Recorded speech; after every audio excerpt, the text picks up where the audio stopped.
नमस्कार विद्यार्थी मित्रांनो, हा व्हिडिओ जर तुम्ही शेवटपर्यंत पाहिला आणि जर तुम्ही एम-पी-एस-सी राज्यसेवा पूर्व परीक्षा 2026 ची तयारी करत आहात, माहिती नसेल की कशा पद्धतीने पुढे जायचं आहे, फॉर्म रिसेंटली तुमचा भरून झाला आहे जानेवारी महिन्यामध्ये. तर बघा, लक्ष ठेवा. पूर्व परीक्षेची तर रणनीती किंवा प्लॅन काय असेल, तर एकदा परत रिवाईज करूया. थोडंसं परीक्षा स्वरूप काय आहे, म्हणजे सिलेबस काय आहे. तर तुम्हाला माहिती असेल, माहीत नसेल, एकदा करून घ्या सिलेबस डिटेल. जी-एस पेपरवर 200 मार्क्स असतात. त्यामध्ये काय-काय घटक आहेत तर लक्षात ठेवा. चालू घडामोडी. यामध्ये नॅशनल, इंटरनॅशनल आणि महाराष्ट्र रचित ज्या काही घडलेल्या आहेत त्या सर्व अभ्यासणं गरजेचं आहे. इतिहास जर पाहिला तर भारत आणि महाराष्ट्र, शक्यतो महाराष्ट्राचा 50% 40% ते 50% इतिहास जास्तीत जास्त विचारला जातो. भूगोल जर पाहिला तर भारत व महाराष्ट्र परत एकदा इथं 35% ते 40% 50% पर्यंत महाराष्ट्राचा भूगोल विचारला जातो.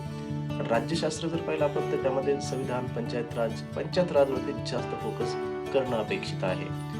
त्याचबरोबर अर्थशास्त्र जर पाहिलं तर बजेट आणि सर्व्हे हे खूपच काय म्हणतो आपण मोजके पॉइंट आहेत जे अर्थशास्त्रामध्ये विचारले जातात. बेसिक कन्सेप्ट जरी म्हणलं आपण जी-डी-पी, जी-एन-पी यावर सुद्धा क्वेश्चन्स असतात. परंतु लक्षात ठेवायचं चालू घडामोडी आणि अर्थशास्त्र यांचे मिश्रण करून स्टडी करणं. ई-व्ही-एस आणि सायन्स अँड टेक्नॉलॉजी जर पाहिलं तर करंट अफेअर्स प्लस काही डिटेल्ड ॲप्लिकेशन्स, थिअरीज असतात त्यावरती क्वेश्चन्स आहेत. सी-सॅट जो पेपर 2 आहे, क्वालिफाईंग असतो 33% मार्क्स म्हणजे 66 मार्क्स मिळवणं अपेक्षित आहे. यामध्ये आकलन जे कॉम्प्रिहेन्शन आपण मराठी इंग्लिशचे, त्यानंतर तार्किक क्षमता जर पाहिली तर रिझनिंगमध्ये मॅथ्स, त्याचबरोबर निर्णय क्षमता, डिसिजन मेकिंग हे 5 प्रश्न असतात जे की निगेटिव्ह मार्किंग्स नसतात डिसिजन मेकिंगवाले आणि त्यानंतर जे आहे मराठी व इंग्रजी व्याकरण बरोबर आहे. तर याला काय असतं तर 1च्या 3 असं निगेटिव्ह मार्किंग आहे प्रत्येक पेपरसाठी 1 आणि 2 साठी सुद्धा. महाराष्ट्राची जी एम-पी-एस-सी आहे त्यासाठी सर्व परीक्षांना जे महत्त्वाचे बुक्स आहेत, बुक लिस्ट काय आहे एम-पी-साठी. पहिलं जे आहे ते म्हणजे बघा एन-सी-आर-टी व स्टेट बोर्ड बुक्स महत्त्वाचे एन-सी-आर-टी करा कारण एकदम सिलेबस संक्षिप्त रूपामध्ये आहे. तुम्हाला जर का पूर्ण पी-डी-एफ पाहिजे असेल एन-सी-आर-टीच्या समरीची इंग्लिशमध्ये आहे खरं तर ती मी या खाली व्हिडिओच्या लिंक देतो. ती तुम्ही अवेलेबल करू शकता पी-डी-एफ डाउनलोड करून. त्याचबरोबर इतिहास, स्पेक्ट्रम आणि 11 स्टेट बोर्डचे बुक्स इतिहासासाठी वापरा. स्पेक्ट्रम हा आधुनिक भारतासाठी आणि 11 स्टेट बोर्ड हे मध्ययुगीन आणि प्राचीन भारतीयासाठी वापरला जातो. भूगोल यामध्ये जे सौदी आहे असे सरनेम त्या लेखकाचे पुस्तक. जे.सी. लिऑंग हे इंटरनॅशनल इंटरनॅशनल जे काही जिओग्राफी भूगोल आहेत यामध्ये भौतिक आणि आपला ह्युमन जिओग्राफी जो आहे हा एक्सप्लेन केलेला आहे डिटेल्ड. त्याचबरोबर राज्यशास्त्र जर पाहिलं तर एम. लक्ष्मीकांत हे मराठी, इंग्लिश दोन्ही लँग्वेजमध्ये असेल. आता एडिशन जे आहे ही 17 ते चालू आहे.